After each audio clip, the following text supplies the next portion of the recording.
Bonjour à tous, aujourd'hui nouveau rendez-vous dans le cadre de l'événement Inbound Marketing France IMF 2019 avec mon invité du jour, experte en nano-influenceur. Elle a réalisé différentes études de cas afin de valider ses hypothèses et vaincre l'algorithme de Facebook sans tricher. Et oui, on va expliquer comment et pourquoi. Et nous sommes ravis d'accueillir aujourd'hui à Rennes Edith Jolicoeur. Bonjour Edith. Bonjour Géry. Bon, alors, ravi de te retrouver ici en France. Tu es québécoise, Merci. hein, et aujourd'hui tu es présente ici à Rennes pour nous parler de l'incroyable pouvoir des nano-influenceurs sur l'algorithme de Facebook. Alors, explique-moi un peu comment tu définis ce magnifique pouvoir. Qui sont les nano-influenceurs? Ça m'intrigue. On entend beaucoup parler des influenceurs. Ouais. Alors dans Un peu les têtes d'affiche, je crois, c'est ça? Oui, c'est ça. Et dans mon cas, j'ai commencé à m'intéresser à la force des liens faibles, au marketing conversationnel, tout ça, dès la fin des années 90 jusqu'à plus récemment. Puis au fil des ans, j'ai développé certaines théories sur la nano-influence. Alors, c'est quoi la nano-influence? La nano-influence, en fait, on a les grands influenceurs, on a les micros qu'on connaît, et la nano au-dessous, quand j'ai commencé à développer cette théorie-là, et c'était un terme qu'on n'entendait pas à ce moment-là, pour moi, les nano-influenceurs, ce sont des gens, entre guillemets, ordinaires. Donc, des gens comme monsieur, madame, tout le monde, qui combinent l'attitude de l'ambassadeur, mais qui sont abonnés à des pages, bon, dans ce cas-ci Facebook, mais ça peut être les autres réseaux sociaux. Mon cas est sur Facebook, mais la nano-influence pourrait s'exercer ailleurs. Donc, très important pour une marque, c'est ça, par exemple, pour une entreprise? Oui, de comme fédérer ses abonnés. Et il faut que leur attitude combinée crée la nano-influence. Donc, ils interagissent intentionnellement avec les publications des marques qui suivent, des blogueurs, des freelances, surtout les petites marques. Ils peuvent le faire pour les grandes, mais c'est encore plus efficace pour les petites marques. Il faut qu'il y ait une intention. Et il ne faut pas que ce soit... c'est l'intention d'aider. C'est la bienveillance. Ce n'est pas la récompense. Alors, ce n'est pas pour avoir des cadeaux. Ce n'est pas pour avoir de l'argent. Ce n'est pas pour être populaire. C'est fait pour vraiment aider la marque qu'on aime à être performant et à déjouer l'algorithme. Parce que si on est performant de façon organique, ben, le budget, par exemple, de cette entreprise-là va être plus efficace. Ça fait un effet de levier. Et ça fait parfois la différence entre, pour une toute petite entreprise, ben, de survivre, d'être en mode survie, même de fermer certaines fois parce qu'ils n'arrivent pas à percer, ou de prospérer. Donc, le nano-influenceur est investi un petit peu d'une mission. Donc, il y a une intention, une conscience de la part du nano-influenceur, et après, comment ça se passe? Il y a une compréhension. D'accord. C'est en fait, il faut commencer par expliquer pourquoi aux gens, parce que c'est monsieur, madame, tout le monde, ça prend des contextes particuliers, c'est pas toujours faisable, même si c'est techniquement réaliste, ou l'inverse. Alors, on doit expliquer pourquoi il faut le faire. Ensuite, comment, quoi. Donc, on est tous nano-influenceurs, quelque part. Tout le monde, même les influenceurs qui font pour gagner de l'argent, avoir des ils ont commencé ils peuvent être nano, mais ils peuvent continuer d'être nano. Ils peuvent le faire sans être rémunérés, juste parce qu'ils ont un coup de cœur, juste parce qu'ils aiment une cause, une marque. Donc, c'est vraiment, ça part du cœur. C'est autre chose. Et alors, comment tu engages des nano-influenceurs? Ben, on les engage dans le sens, on les rend engagés, mais on les engage pas dans le sens de les embaucher. Donc, sur la sémantique, c'est différent. Ben, il faut bien les connaître. C'est tout à fait dans le courant inbound. Parce qu'il faut d'abord s'intéresser à ces gens pour proposer des choses qu'ils aiment. Donc, les fameux personas, c'est ça? Oui, puis il y avait vraiment une relation de complicité qui s'établit, tu sais. Confiance, complicité. Oui, puis ils se sentent... ils sentent qu'ils ont une part de responsabilité dans le succès. Puis ils comprennent parce qu'on leur explique comment l'algorithme fonctionne. OK. Alors concrètement, toi, tu l'as mis en place, c'est ça? Un hiver au Québec. Raconte-nous. Comment ça s'est passé? C'est ça. Je l'ai fait plusieurs fois, mais je ne pouvais pas toujours documenter parce que des fois, on n'a pas accès à toutes les méthodes selon les expériences. Et cette fois-là, c'était la traversée de la Gaspésie en ski de fond, donc la TDLG. On a eu certains Bretons qui avaient participé parce que c'est un milieu maritime, donc il y a des ressemblances. Donc, cette édition-là était très spéciale. C'était le 15e anniversaire, le 150e du Canada, le 375e de Montréal, si je ne me trompe pas. Alors, on avait nolisé un bateau de croisière. Pendant 8 jours, on était... Donc, nolisé, ça veut dire privatisé. Ouais, c'est ça. Alors, habituellement, ça se passe sur la terre seulement. Mais cette édition spéciale-là, les gens faisaient la raquette et le ski le jour dans les beaux paysages de la Gaspésie jusqu'à Montréal, dans des escales choisies. Tu nous fais voyager. Oui. Et puis, la nuit, le soir, ben, rentrer au bateau, on progressait. Donc le bateau qui remontait le Saint-Laurent jusqu'à Montréal. Pendant 7-8 jours. Okay. Alors nous, au départ, on a déjà briefé l'équipe, les influenceurs, parce qu'il y avait vraiment des influenceurs, des vedettes à bord. Mais on a briefé aussi le personnel de bord, on a briefé les bénévoles et les passagers, les participants. Okay. En leur expliquant quelle valeur a leur interaction et que chaque interaction n'a pas nécessairement la même valeur et comment l'algorithme fonctionne. On a expliqué 3 des 5 facteurs dévoilés par Facebook. On sait qu'il est beaucoup plus complexe, mais il y en a 5 dévoilés. Donc, le I pour l'intérêt. Alors, celui-là, on l'a expliqué parce que celui-là, on ne peut pas acheter de l'intérêt. On ne peut pas acheter de l'amour. Il faut le susciter. Il faut le générer. La fameuse marque d'intérêt qu'on exprime parfois. Okay. Même avec du budget publicitaire, on ne peut pas obliger les gens à aimer. Tout à fait. Ouais. On peut acheter de la portée, mais pas de l'engagement. Alors, on leur explique ça. C'est le plus gros facteur de Facebook.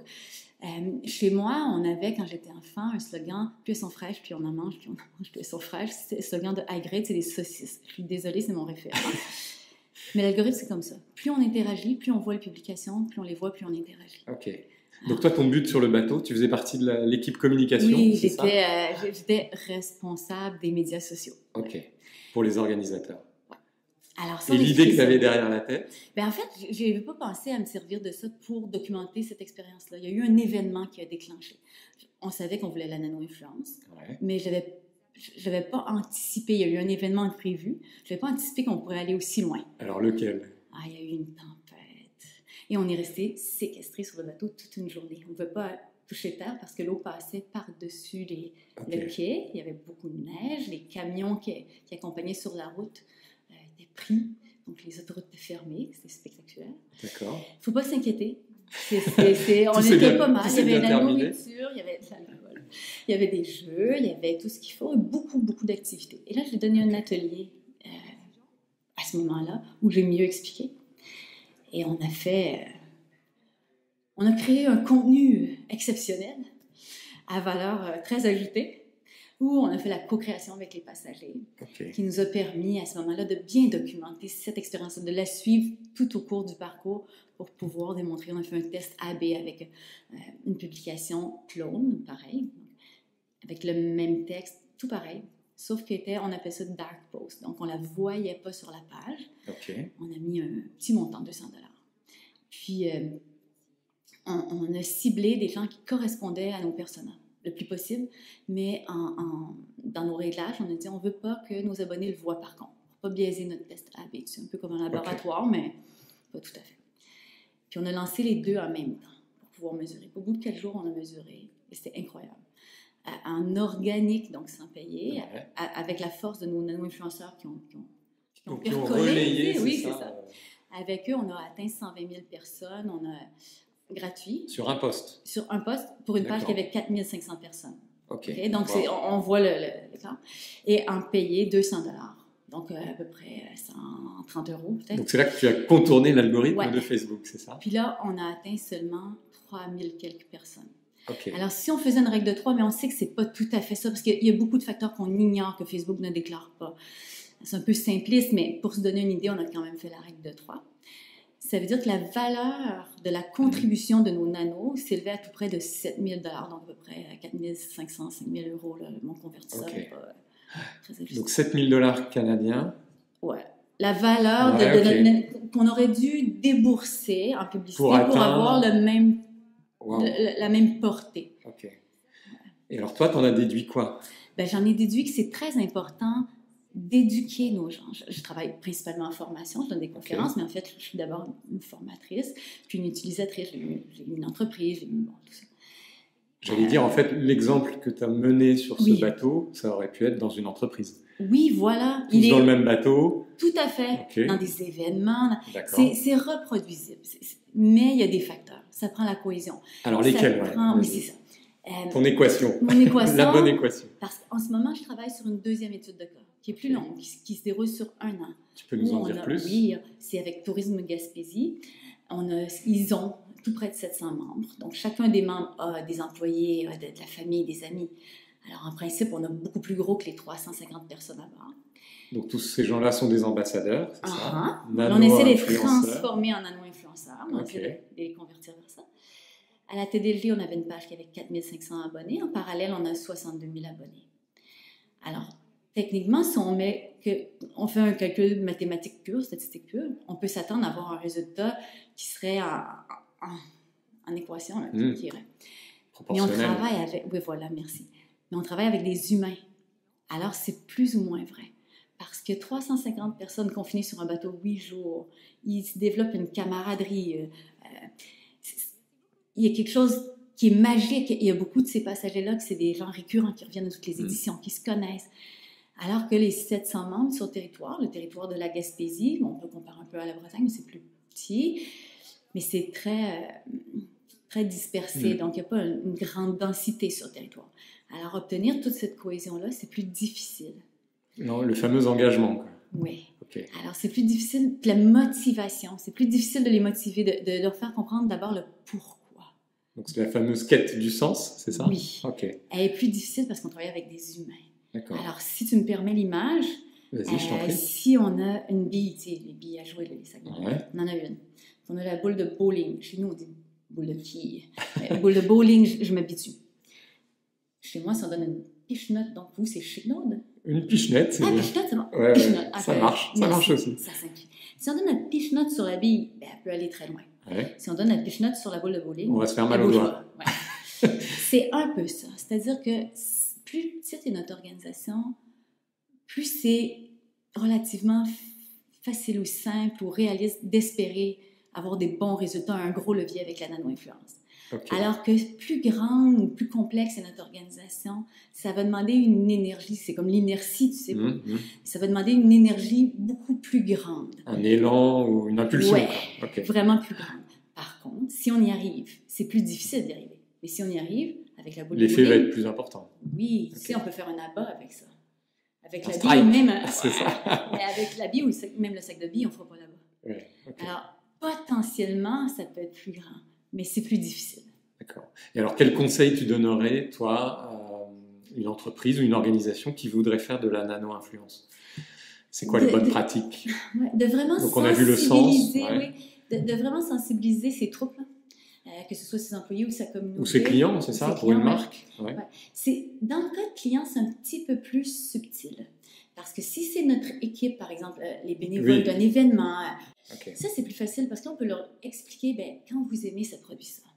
Oui, une marque ne peut pas demander à ses clients d'aimer sa marque. C'est comme l'adolescent qui dit à son amoureux ou son amoureuse, dis-moi que tu m'aimes. Ça marche pas. Ça marche pas. C'est un peu turn-off. Puis, c'est pénalisé par Facebook. Si on demande aux gens, dans notre corps de texte, partager, aimer, commenter, taguer, Facebook le perçoit comme du baiting, puis il va restreindre la performance. Alors, on sera pénalisé. C'est plus difficile. Mais il faut aussi s'assurer d'avoir des publications, de bien connaître nos abonnés. Des publications qui leur plaisent. Pertinentes. Intéressantes.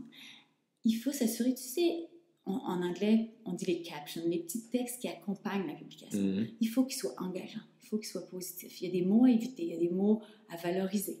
Lesquels, par exemple? Entre autres, Facebook connaît félicitations dans toutes les langues. Puis maintenant, tu sais, quand on l'écrit, il apparaît en couleur, peut-être tu l'as déjà vu. C'est super, génial, bisous. Il y a certains mots que l'algorithme perçoit comme étant du contenu positif. Son modèle d'affaires, c'est d'exposer les gens le plus possible à de la publicité pour faire de l'argent. Alors, il faut que les gens restent longtemps. Mais si c'est que du contenu payant qui arrive dans le fil d'actualité des gens, on va se désintéresser. On veut de l'organique. Mais l'organique qu'il laisse passer dans son compte-gouttes, il veut s'assurer que ce soit un organique de qualité. Alors, c'est pour ça qu'il faut comprendre l'algorithme. Pour pouvoir savoir les 5 ingrédients dont on parle. Toi, c'est ton job au quotidien. Oui, parce qu'en fait, j'ai une relation amour-haine avec Facebook. Parfois, les gens disent « Ah, toi, c'est Facebook ton dada. » Mais c'est Facebook mon dada parce que je l'aime pas. Mais je l'aime. Mais c'est parce que ça heurte mes valeurs, tu sais. Le modèle d'affaires de Facebook me heurte, puis certaines pratiques de Facebook me heurtent vraiment beaucoup. Et j'ai à cœur les plus petits. Je suis une fille de région, de petites organisations. Mes parents étaient des entrepreneurs. Je suis très sensible à tout ça. Les gens qui n'ont pas les moyens, puis pour qui mettre l'argent sur la publication, c'est difficile. Puis cet argent-là, elle sort de notre PIB parce que les intérêts ne sont pas pour moi au Canada, puis pas tellement en France non plus. Ça sort d'économie locale. Nos petits journaux, nos petits médias indépendants ont de la difficulté. Alors, je leur dis, non, gardez vos sous puis apprenez à faire l'algorithme. Et est-ce que ton expérimentation, elle est valable sur d'autres réseaux sociaux? Tout à fait. Le cas de figure a été fait sur Facebook. Pour d'autres réseaux sociaux, il y a des petites distinctions, mais le principe de la nano-influence est bon pour à peu près tout. Là. Ça va, on parlait de social selling, on parlait de... Je pense que ce principe-là peut facilement s'adapter, mais pour le cas de figure, je l'ai ciblé à 1 parce que sinon, trop gros. Bon, alors si on résume l'équation, en quelques mots. En quelques mots, quels sont les ingrédients? Oui, les ingrédients. D'abord, l'intérêt qu'on a vu. On a le P pour la publication. Ça, c'est vraiment les gens qui gèrent, qui contrôlent les petits ingrédients, les bons ou les bons. Le C, c'est la cote. Facebook donne une note à chaque page, à chaque personne. Tu sais, on ne connaît pas trop les facteurs, on les devine, j'en connais. On en présume quelques-uns. Donc, on a une cote. Si notre cote est bonne, il va pousser de façon organique parce qu'on sert sa cause. On sert sa cause, voilà. C'est IPC. T, c'est le type de publication. Alors, ça, je le compare avec le poêle à bois. Tu sais. Alors, le T, c'est pour le type. Le texte, c'est comme brûler du papier journal. Le lien, c'est comme brûler du petit bois d'allumage, tu sais, des petites baguettes. Qui ne va pas durer longtemps, c'est ça? On ne va pas chauffer une grande maison avec ça. Et après ça, le lien, c'est comme du boulot. Peut-être vous ne savez pas, mais le boulot... Ça brûle vite. Ça brûle vite, oui. Ça n'a pas une grande valeur calorifique. Puis après, on a l'érable. L'érable, c'est un bois dur, c'est un bois qui crée beaucoup de chaleur. C'est la vidéo. Alors, il faut varier. Fait que ça, c'est le T pour le type. I, P, C, T, R. R, le dernier. Ah, l'oxygène. Ah non, ça, c'est l'amour, ça, c'est les gens. Le R, c'est la récence. C'est un double facteur. C'est d'abord le moment auquel la page fait la publication. Elle doit apprendre à connaître ses abonnés, voir ses statistiques, savoir à quel moment ils sont en ligne pour publier au bon moment. En ligne et disposé. D'accord.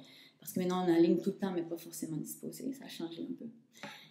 Et puis, le double facteur, c'est la récence, c'est la vitesse avec laquelle les abonnés vont réagir à la publication. C'est comme si on a une carte de crédit et qu'on fait plusieurs achats répétitifs qui sortent de notre profil habituel. L'algorithme de notre institution financière va s'exciter, puis on va bloquer la carte. Puis un agent va nous appeler pour dire « Est-ce que c'est vraiment vous qui avez fait ça? C'est pas habituel pour vous, ça. » Avec Facebook, si on réussit la récence, puis on a le bon type, il y a une petite flamme qui apparaît sous la publication qui dit à la personne qui gère « Votre publication est plus populaire que tel % de vos autres publications habituelles. Voulez-vous la pousser avec de l'argent? » Ben non, elle marche. Puis souvent, les gens, quand ils n'obtiennent pas ça, ils payent pour que ce soit vu, mais ça veut dire que la publication, parfois, malheureusement, au Québec, on dit « elle est poche », donc elle n'est pas très bonne. Puis là, ils payent pour que plus de personnes voient qu'elle n'est pas très bonne. Alors, il faut apprendre organiquement à être performant. D'abord, ou sans payer. Bon, merci pour ces conseils. Beaucoup d'amour. Quel avenir vois-tu finalement pour les nano-influenceurs? C'est très difficile de prédire parce qu'on ne contrôle pas. Ça bouge toujours, tout bouge. Mais je pense que peu importe que l'algorithme change, peu importe qu'un jour, peut-être Facebook tombera complètement des choses. Je pense qu'on travaille sur l'attitude, sur la responsabilisation des gens, comme l'achat responsable, comme acheter local, comme s'investir d'une mission. Alors, peu importe ce qui changera, je pense que ce sont des belles valeurs. Mais je suis vendue. Merci Edith. Je t'en prie.